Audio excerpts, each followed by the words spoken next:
Moving on, today a Russian security company reported that it discovered one of the biggest bank robberies ever.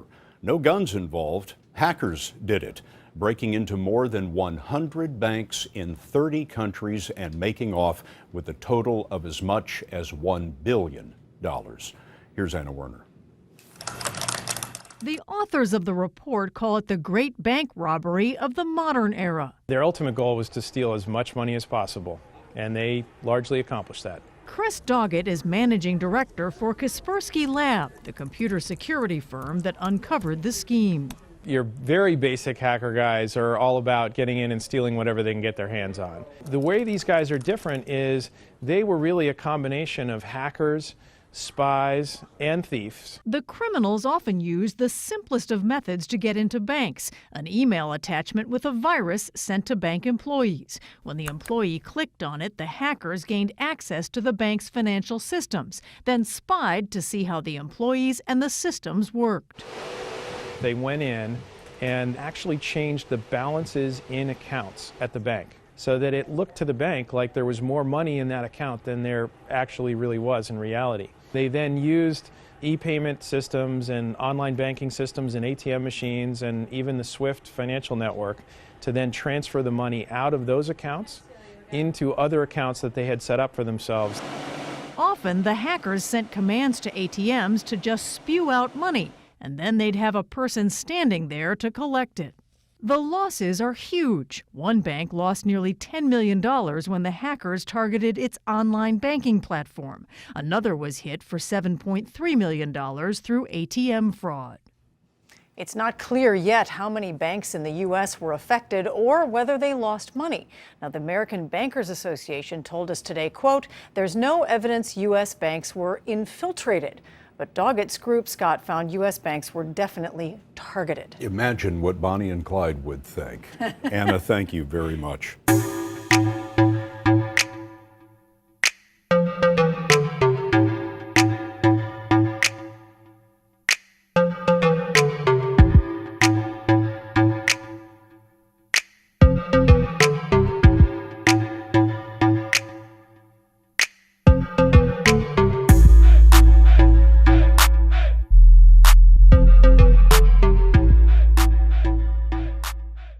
SWIFT, the Society for Worldwide Interbank Financial Telecommunication, is going through a midlife crisis.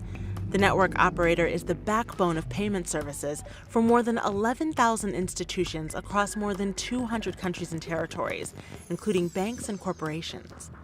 If a bank is wiring money to someone, chances are SWIFT is involved somewhere along the way. The transaction messaging behemoth touts a failure is not an option level of security. That includes its data centers in 3 low-profile locations in Switzerland, the Netherlands, Virginia, and a 4th operation site known only to a handful of SWIFT executives. But a series of recent cyber attacks targeting banks raises questions about the security of the SWIFT network and the global banking system's heavy reliance on it. SWIFT says its core messaging platform is uncompromised. SWIFT began in Belgium in 1973 as a cooperative of 239 banks, aiming to replace Telex. By the time the system went live in 1977, its 518 member banks from 22 countries were sending 51,700 messages a day. Daily message volumes on SWIFT exceeded 25 million in July 2016, and the network now handles more than 6 billion messages a year. The company continues to grow rapidly, adding a range of ancillary products and services. It also has been adding operations in emerging markets, which sometimes have less sophisticated security practices and have been the source of recent customer breaches. In 2015, hackers stole $9 million from a bank customer of SWIFT in Ecuador and attempted another attack on a bank in Vietnam. In February 2016, hackers walked away with $81 million from Bangladesh's central bank, which had an account with the New York Fed. The hackers have not been identified. SWIFT's authentication process is designed to check that a message's sender and receiver are who they say they are. But if hackers gain control of a user's credentials, SWIFT may not detect the intrusion until it's too late. SWIFT also considers user-end security to be the responsibility of its customers. It doesn't always audit customer sites to ensure compliance with network guidelines. SWIFT revealed in September 3 new cyber breaches, without disclosing their scale or locations or the banks affected.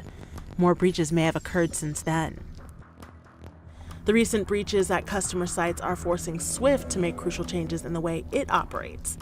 It has hired cyber forensic teams, distributed software patches, and is publishing anonymized incident reports on a restricted part of its network so that users can track attack developments.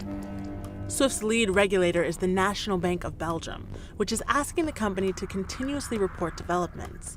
Overall, SWIFT is overseen by the world's largest central banks, including the U.S. Federal Reserve, which is actively monitoring SWIFT's response to cyber attacks. A significant global outage would slow payments to a crawl. SWIFT isn't the only messaging service for large payments, but it is easily the most popular one, and switching to alternatives would be possible but difficult. SWIFT's progress reports will be closely watched, given its mission-critical role in banking. Hello, welcome to Sophie & Co. I'm Sophie Shevardnadze. The digital currency Bitcoin, once a toy for computer nerds, is now soaring in price, triggering a new gold rush. Is it just another bubble or the glimpse of the radically new financial future? Well, I asked Rick Falkvienier of Bitcoin Cash and founder of the Swedish Pirate Party.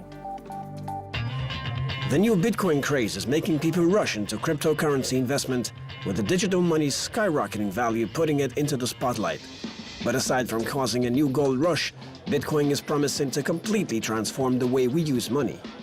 What will peer-to-peer money exchange do to the global banking system? What role will the world's governments be left with when Bitcoin goes global? And can it overcome its unstable nature to bring about a radical financial revolution?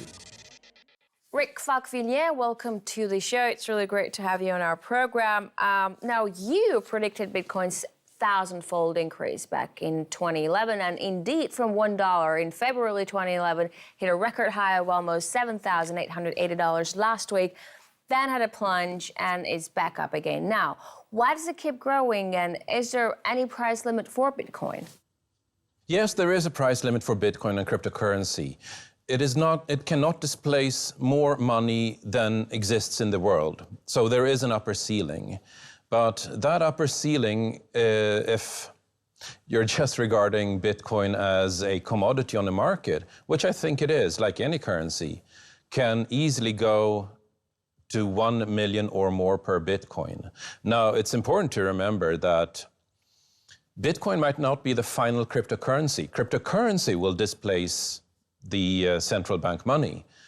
But with social networks, we had 6 Degrees, which was replaced by Friendster, which was replaced by MySpace, which was replaced by Facebook.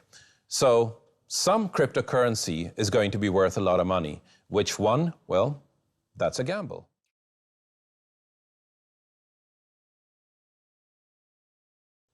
Goldman Sachs CEO Lloyd Blankfein says Bitcoin may be another bubble, just like that of the dot-coms. And JP Morgan's Chase CEO Jamie Dimon compares cryptocurrency to the Dutch 17th century tulip mania.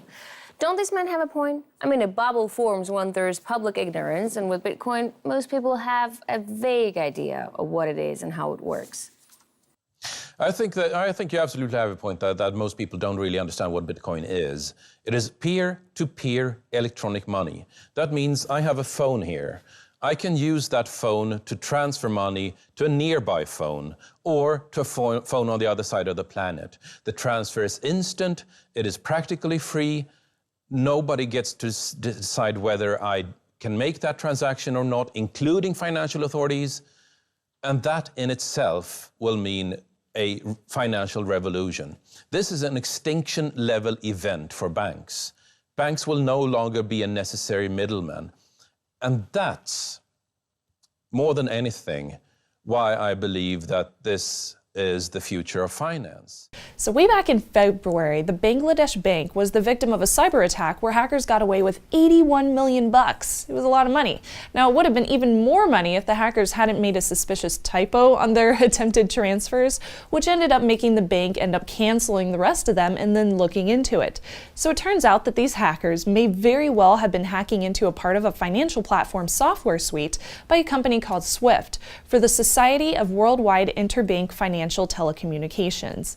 SWIFT is a co-op owned by 3,000 financial institutions, and their software facilitates communications to over 11,000 banking institutions for payment orders and transfers.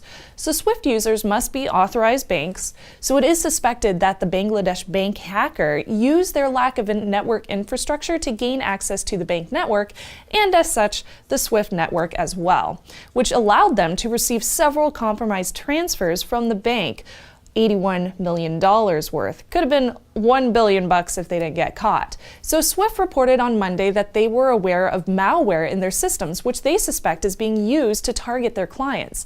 A part of the software suite called Alliance Access Server Software is the suspected vulnerable vector. The malware used would modify Access Alliance's database of transfer logs, along with deleting account records, manipulating account balances so nothing was suspected, and it even manipulated hard copies of transfers that were printed by the Bangladesh bank's printer. So SWIFT released a security update and a press release about the malware on Monday. While the only instance of this malware being used in the wild is with the Bangladesh bank, it is a heist on a huge scale. So if SWIFT clients do not update their systems with the security patch, they could easily be next if they don't take proper precautions as well, like not using a $10 network switch for starters. I feel like that would be a good idea. I mean, the one thing is that everyone in this room we can exchange an email with, but we cannot exchange money with. We have to make sure that their system talks to ours and vice versa. And so back to what Dilip described, how did we solve that as an industry? It's called SMTP. There's a standard that allows interoperability, a protocol that allows interoperability. For Ripple, we have championed a technology called the Interledger Protocol. And this is what we build our technologies on top of and allows real-time interoperability between ledgers. This idea that there's going to be one ledger to rule them all. No. You know, as you and I have discussed previously, you know, Ripple has taken some contrarian bets early, and one of them was, look, we don't think there's going to be one ledger to rule them all. You need to think about interoperability between ledgers and connecting the ledgers so that we can let value move the way information moves today.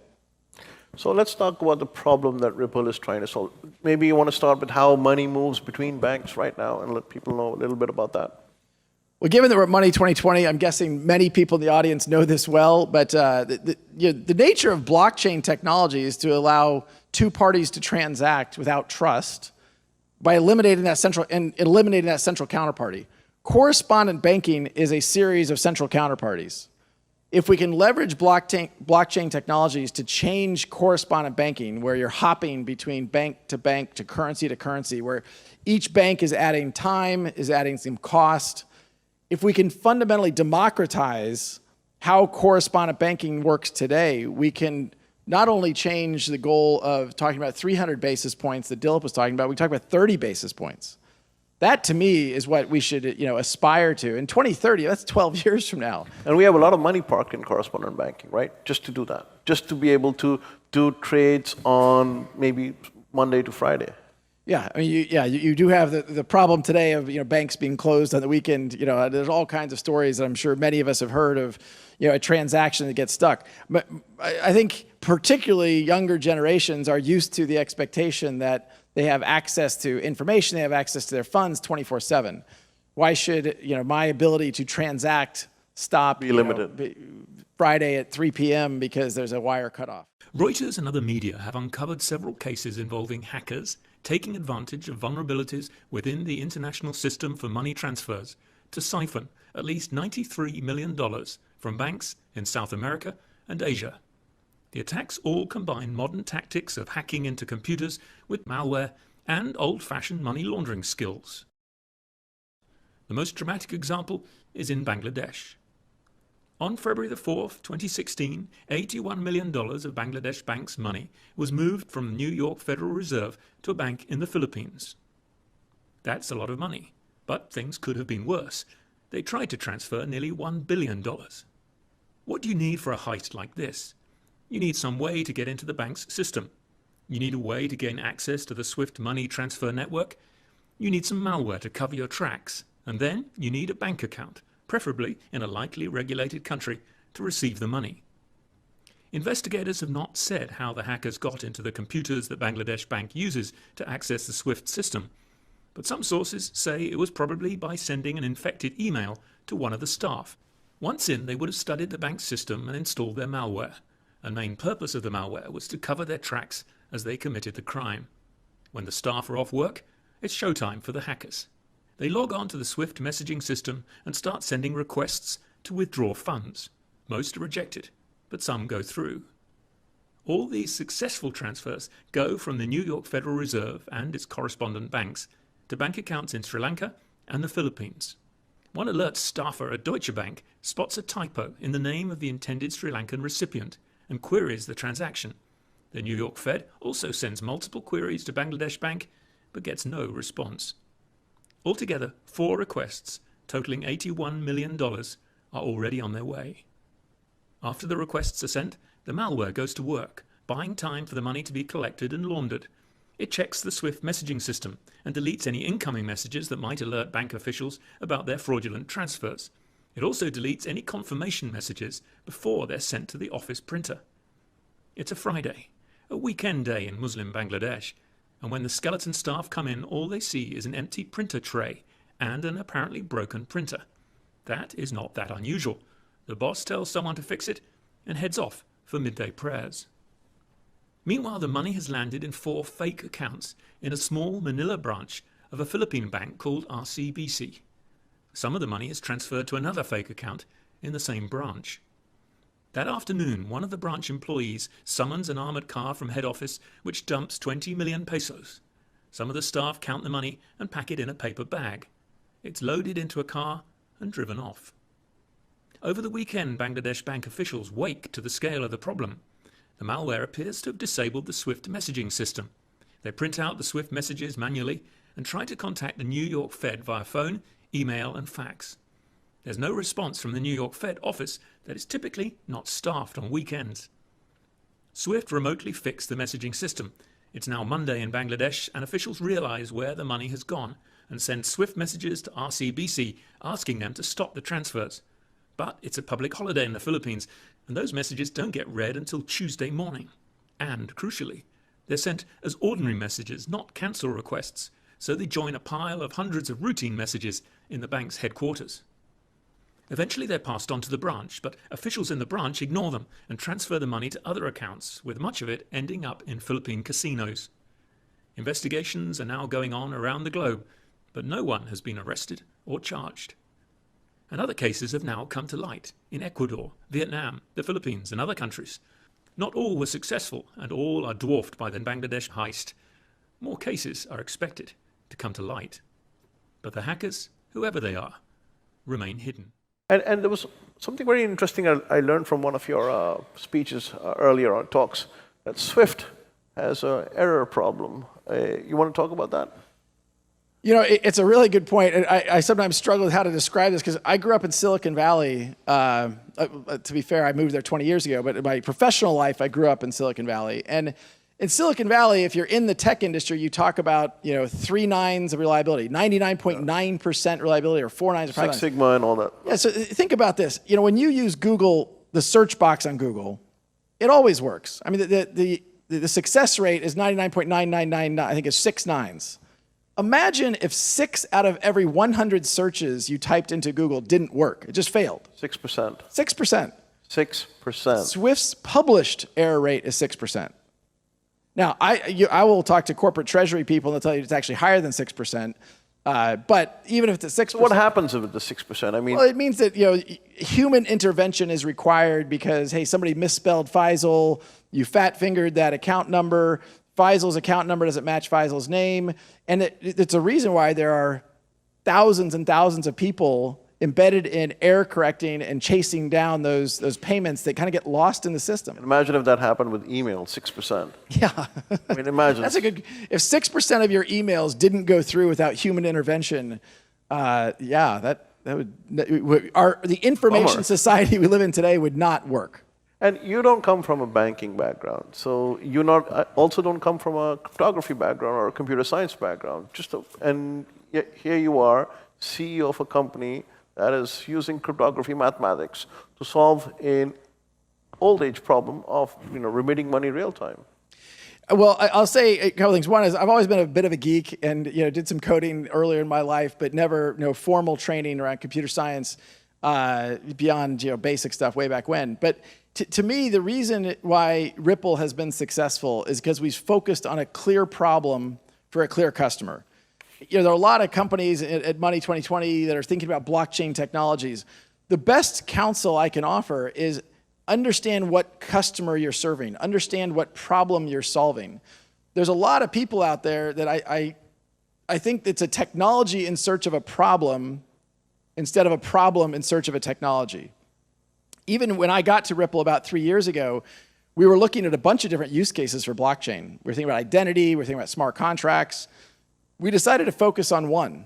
And that focus has meant we have hundreds of people focused on solving that problem for our customers, and we now have well over 100 banks and financial institutions around the world that are working with us. We just announced our product that uses XRP to deliver that liquidity. We productized that in Q3 last year. We announced our first customers. Today, we have some of the largest payment providers in the world using XRP for their payment flows into Mexico. At the end of the day, if you're solving a problem, meaning we're reducing the cost and increasing the speed, I'm very optimistic about the continued adoption of XRP as solving that problem because it works.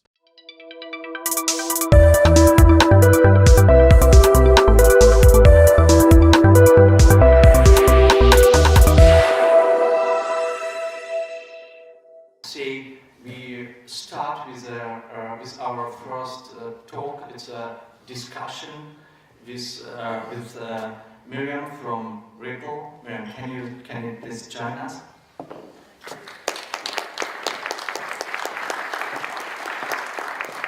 Okay, let's take places. Yeah.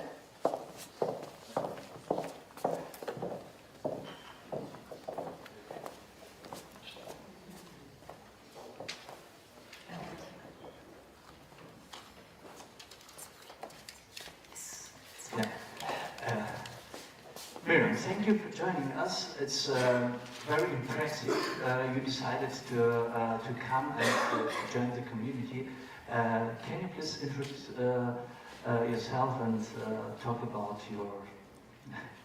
My background.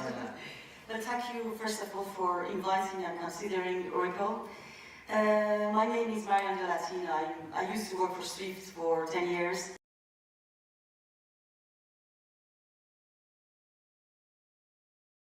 My name is Marian de Latina. I used to work for Swift for 10 years.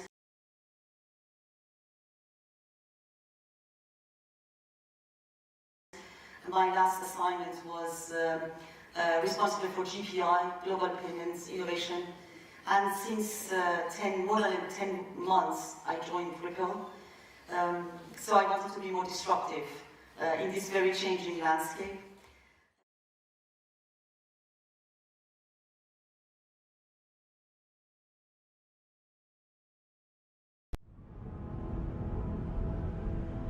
So I think we've reached a very successful conclusion. Yes. Congratulations. Thank you. Thank you. So it's my understanding you're flying out this evening? Yes. ありがとうございました。 Success. There you go. Oh, thank you.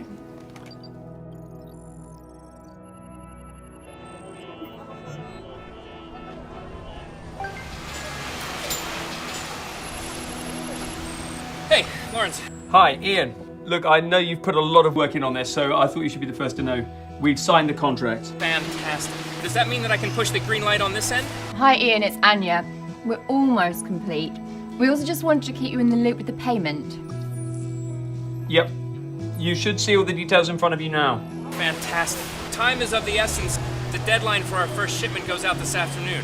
We've also just sent Mr. Chinaka the payment request, which is everything he needs. Yeah. Looks like he's got it.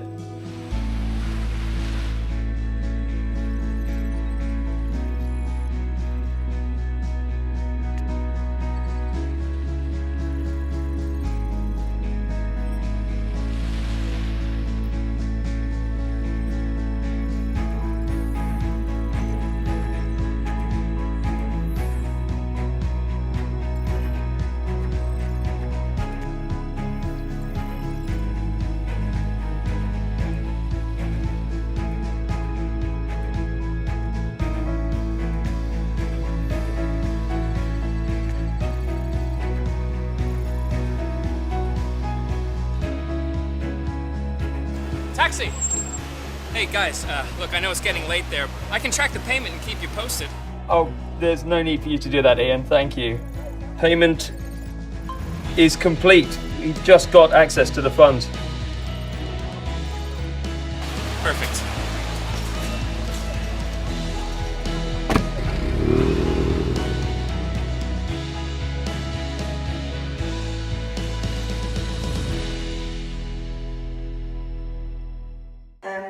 I think the question is always rises, why changing from SWIFT to Ripple? Because obviously there are lots of controversy around this. What really interested me when I was working in the some innovation project is the vision of the Ripple, the vision of where the internet of value. I think probably you have heard about it. There are lots of information about Ripple everywhere, but I think the essence of this vision is very interesting. When we look at the way that the internet is used to exchange data and the way that the cross-border payments or the transfer of value has been made, we see a big difference. It's still easier, to move money in your luggage from US to UK than sending it to a bank. So I think really internet of value means that you can, as smoothly as possible, move funds, that you exchange information in the internet. So that has been really the driver behind this change, and I should say that I'm positively impressed. It's a difficult job creating a new global network because, as you know, the commerce is global, and our use case actually is a cross-border payment. So it's a lot of, I should say, challenges, but it's my best experience so far in my career. So let's start with the 100 banks. Do the banks use XRP to transfer? No, the vast majority of the banks we have announced are working with our product called XCurrent. And XCurrent is a messaging solution that allows two banks that already have a bilateral relationship, already have that nostra-vostra relationship you were describing earlier, to more efficiently debit and credit those accounts. 24/7. 24/7, no problem. Where XRapid, which is our XRP solution to source liquidity, comes in, is if the Bank of Faisal and the Bank of Brad already have a relationship, I can use XCurrent to manage that process. If we now want to settle to the Bank of Audience, I don't know what currency the Bank of Audience is. We're going to stick Singapore dollars. Singapore dollars. We don't have a Nostra account in Singapore dollars, but I need liquidity. Well, even yesterday, I think there's a new regulated digital exchange announced here in Singapore. So if you hold US dollars, you can sell your US dollars, buy XRP, move XRP, which would take about 3 seconds, sell the XRP, and buy Singapore dollars. That whole transaction can be completed in less than 10 seconds. You snuffed out volatility. The volatility, it's fascinating. There's a lot of misinformation out there about digital assets broadly, and certainly around Ripple. Volatility is not really, that's fake news. Volatility, you're talking about 3 seconds of volatility risk. So here's a crazy thought exercise. If the average SWIFT transaction is about 2 days, that's 48 hours, that's just shy of 180,000 seconds. Take my word for it, that's the math. You can either do 3 seconds of an asset that is highly volatile, or you can do 180,000 seconds of an asset that is low volatility. It turns out there's more volatility risk using SWIFT and fiat than there is using XRP. Martin, can we have the poll question? I want to take a very quick poll, and we'll give the result towards the end. How many people think that payments, cryptocurrency-based payments, will become the norm in 2018?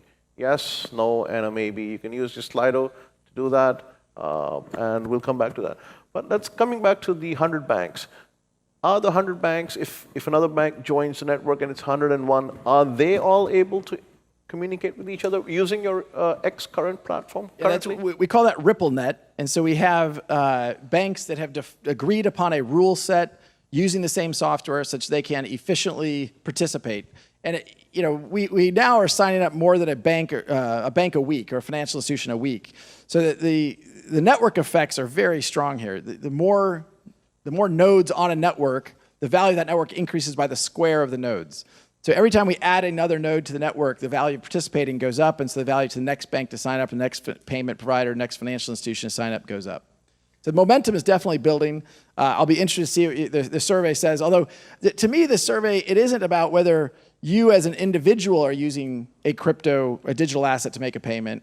It's about how digital assets can be used in the infrastructure to dramatically accelerate what is the primary payment mechanism we use today through financial institutions. And you're not a bank per se. You want to market, or you do market yourself as a payment network or a processor?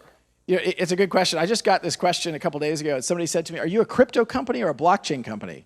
And I said, no, we're a payments company. Yeah, payments. We happen to use cryptography. We happen to use blockchain technologies. We happen to use a digital asset to solve a payments problem. But in a decentralized manner. In a decentralized manner. The XRP ledger is a decentralized open source technology. Ripple vanishes tomorrow. If Ripple, the company, goes away, the XRP ledger will continue to persist. Including RippleNet? I hope Ripple doesn't go away, just for the record, but yeah.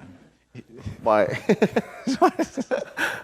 But I mean, so explain that part of decentralization. How does that work? And my second question to you is, because you're issuing a token, doesn't that make you a money transmitter now in the eyes of most regulators? And if that, how would you go about that? So I'll take that second part. When we come back to the first part, if I forget the first part, please ask me again. I want to talk about regulation because there's so much uncertainty that people perceived uncertainty, really. You know, what we all experienced in the digital asset market was a lot of, you know, in January, the markets, you know, rumors out of India, rumors out of South Korea, things sold off. And I tweeted out recently. You had a good year, 20,000%. 20,000% increase. I tweeted out recently, I'm ignoring that for the moment, because I tweeted, regulatory uncertainty is it's a euphemism, in my opinion. It's a euphemism for, I don't agree with the regulation. The regulatory certainty, I mean, look, there is clear regulatory frameworks for doing payments. And yes, you have to have KYC information. You have to do AML checks. You have to do BSA checks. We can list the 3-letter acronyms and 4-letter acronyms that come after that. This idea that there's regulatory uncertainty, to me, is trying to pretend that crypto somehow shouldn't adhere to the regulations that already exist. That's just not the real world. I mean, one of the reasons why Ripple was controversial and contrarian early on is because we said that the revolution of blockchain isn't going to happen from outside the system. It's going to happen from within the system. Many in the blockchain community have espoused, many in the Bitcoin community have espoused this idea that, you know, down with government, down with banks. Look, Ripple's taking the position that governments aren't going away. I don't think they're going to go away anytime soon. And so if you want to dramatically change the nature of how payments flow, if you want to solve Dilip's problem that he's talking about earlier, you want to work with the system. You want to work with the regulators. And when regulators understand that using Ripple's technology and using XRP through the flow that I described, you're going from one regulated institution to another regulated institution. There's a KYC account, a KYC verified account on both ends. There's AML checks on both ends. There's no regulatory uncertainty. And coming to the earlier question. What was it? Oh. It was a really good question. I know. But we forgot. We forgot. Okay, quick question. Within the crypto community, Ripple is considered to go against everything that crypto stands for. Why do you think this belief exists? Well, I think it's what we were just talking about. You know, to use the crypto parlance, we're working with the man. The crypto community wants to kill the man. You know, look, I just take the point of view that the most effective way to have an impact, to dramatically change how the world works, is not to pretend that governments are going to go away. We can have, and the progress we have made, in my opinion, in the last 3 years is astounding. Yeah, no doubt. It's incredible to me, and it's because we're not trying to blow up the system. We're working with the system. And talking about working with the system, you will not be, and you know, I think you're cognizant that you will not be the only network out there, and there are other networks, you know, who are doing fantastic jobs and will. Absolutely. How will you all work together?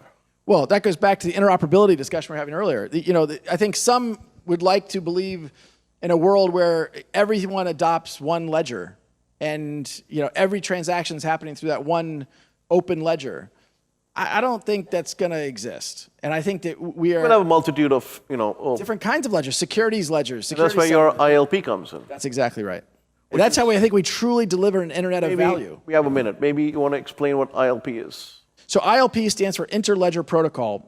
You know, in the same way I think the Internet of Information was built on technologies like TCP/IP and HTTP, we believe the Internet of Value will be built upon ILP, the Interledger Protocol. And this is an open source? An open source technology that we have embedded and partnered with a bunch of companies around the world. It'll continue to evolve and develop. Certainly we have been a protagonist, and some of the inventors of ILP work at Ripple. Networks can connect That's exactly right. seamlessly. That's exactly They right. could be any Bitcoin to XRP to JPY to... And the multi-hop across, you want to go from a JP Morgan ledger through Bitcoin, through ACH, and pay out on Linlen Pay? Okay, no problem. And are we seeing these rollouts happen? We actually did a demonstration of a test where you went through 7 different ledgers through ILP at the same time. And one quick last point. You're not just working with banks. You're working with payment providers, NBFIs as well, wallet providers, telcos, and MNOs that can actually exchange value, correct? I mean, to me, that's part of the example of it's not going to be one ledger to rule them all. When I often probably make the mistake, I say banks, and then I'll correct myself and say financial institutions. And look, to me, anyone who is helping a consumer or business host value and move value, we want to work with them. We want to enable Exxon, who might be banking with Santander, to enable payouts to their drivers in Nigeria using M-Pesa. Today, Exxon wants to do that, and that's a really hard problem for them. Through technologies that we're talking about here, to real-time interoperability such that Santander can execute a payment and have it settle into M-Pesa in seconds, that's a big change from where we are today. And again, I'll go back to Dilip's presentation earlier. If we're successful, by 2030, we're not going to be talking about 300 basis points. We're going to be talking about 30 basis points. Which will do magic for the global economy. Without question. Can we have the results for the poll of what people actually put up? Let's see. So 49% said no. Well, so to me, I agree. I would have said no. Because what I'm saying here, the audience will be making cryptocurrency-based payments this year. I mean, look, let's just by show of hands. How many people here have used a Bitcoin, an XRP, or Ethereum, or anything to buy something personally? And a second time, how many of you done it more than once? So some people, they've done it once, it's a novelty, that's kind of cool. But look, I mean, you may notice, I don't even use the word cryptocurrency. It's not a currency today. I can't go to Amazon, I can't go to Starbucks, I can't use, these aren't currencies, they're digital assets today. Maybe one day they will be cryptocurrencies, but today I talk about them as digital assets. That doesn't mean they can't be used to solve a real problem at scale. But I agree, I don't think most people in the audience will be using cryptocurrency this year for payments. I think they might be using it through a financial institution. It might be totally invisible to them.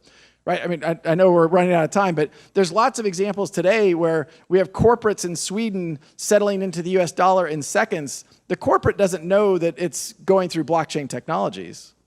True. It's just solving a problem. Brad, thank you very much for taking the time out. I know you've been flying for quite a few days, and you probably don't even know which city you're in. But thank you very much. Thank you for having me. Thank you. Ripple, I think, is a very interesting company. I can tell you because I'm coming from a world that was more old and at the service of the banks. I think Ripple, what it's doing is